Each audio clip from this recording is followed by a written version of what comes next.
શિક્ષણને લઈને સરકાર મોટી મોટી વાતો કરે છે, દીકરીઓને ભણાવો, યુવાનોને આગળ વધારો તેવી અપીલ કરવામાં આવે, પરંતુ જ્યારે વિદ્યાર્થીઓને કોલેજ સુધી પહોંચવા માટે બસ જેવી મૂળભૂત સુવિધા જ ન મળે ત્યારે તેઓ કેવી રીતે ભણે? વડોદરા જિલ્લાના સાકરંદા ગામ પાસે આજે ફરી એકવાર વિદ્યાર્થીઓએ રસ્તા પર ઉતરીને સરકારી અને એસટી તંત્ર સામે પોતાનો આક્રોશ વ્યક્ત કર્યો છે. માત્ર 3 દિવસ પહેલા જ વિરોધ કર્યો હતો, છતાં કોઈ ઉકેલ ન આવતા વિદ્યાર્થીઓએ ફરી બસ રોકીને ચક્કાજામ કર્યો છે. શું છે સમગ્ર મામલો? આવો વિગતે વાત કરીએ આ અહેવાલમાં. નમસ્કાર, હું છું આસિફ કાદરી અને સ્વમાન સાથે તમારું સ્વાગત છે. વડોદરા જિલ્લાના સાકરંદા ગામ પાસે આજે મોટી સંખ્યામાં વિદ્યાર્થીઓ એકત્ર થયા હતા. વિદ્યાર્થીઓએ વડોદરા, વાસદ અને આણંદ રૂટ પરથી દોડતી એસટી બસોને રોકીને ચક્કાજામ કર્યો હતો. બસોની અછત સામે જોરદાર વિરોધ નોંધાવ્યો હતો. વિદ્યાર્થીઓનું કહેવું છે કે છેલ્લા ઘણા સમયથી આ રૂટ પર પૂરતી બસોની વ્યવસ્થા કરવામાં આવતી નથી. ઘણી બસો ભરાઈને આવતી હોવાથી વિદ્યાર્થીઓને બસમાં ચડવાની તક જ નથી મળતી. પરિણામે અનેક વિદ્યાર્થીઓને કલાકો સુધી રસ્તા પર ઊભું રહેવું પડે છે, તો કેટલાકને કોલેજમાં મોડું પહોંચવું પડે છે અથવા તો અભ્યાસ જ છોડીને ઘરે પરત ફરવું પડે છે.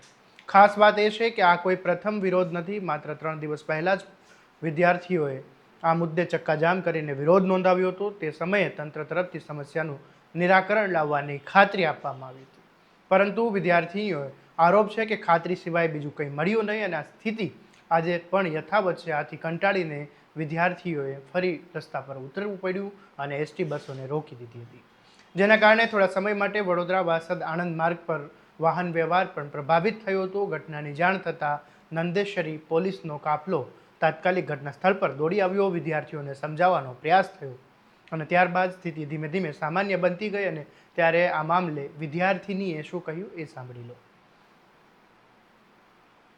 અમારે આજે બસ રોકવાનું જરૂર પડી, કેમ કે અમે કેટલા દિવસથી અપીલ કરેલી છે કે અમને નવી બસ ફાળવો.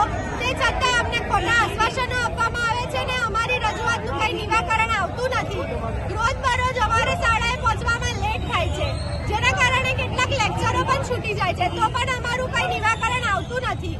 રોજ અમે આવતા જતા બસમાં ઊભા રહીને જવું પડે છે. રોજ કેટલાક લોકોને વાગે છે, જ્યારે પોલીસવાળાઓ બાઇક પર 3 સવારી હોવા છતાં બી ઊભા રાખે છે. આજે બસમાં 52ની સીટમાં 100 જણ ભરવામાં આવે છે, તો પણ અમારું કોઈ સોલ્યુશન નથી, કોઈ પગલાં લેવામાં આવતા નથી. કંઈ થશે તો કોણ જવાબદાર રહેશે આના માટે? તમે અગાઉ કોઈને રજૂઆત કરી છે? અમે ધારાસભ્ય સુધી કેટલી બધી વાર અરજી કરી છે, કેટલી વાર રજૂઆત કરી છે, છતાંય અમારે કંઈ નિરાકરણ આજ સુધી આવ્યું નથી.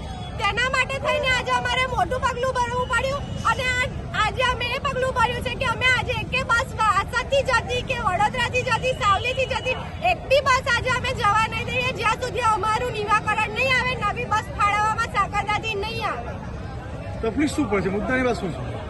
તકલીફ એ છે કે બસ લેટ આવે છે, બસમાં એટલી બધી ભીડ હોય છે કે ઊભી રહેવાની બી જગ્યા નથી હોતી.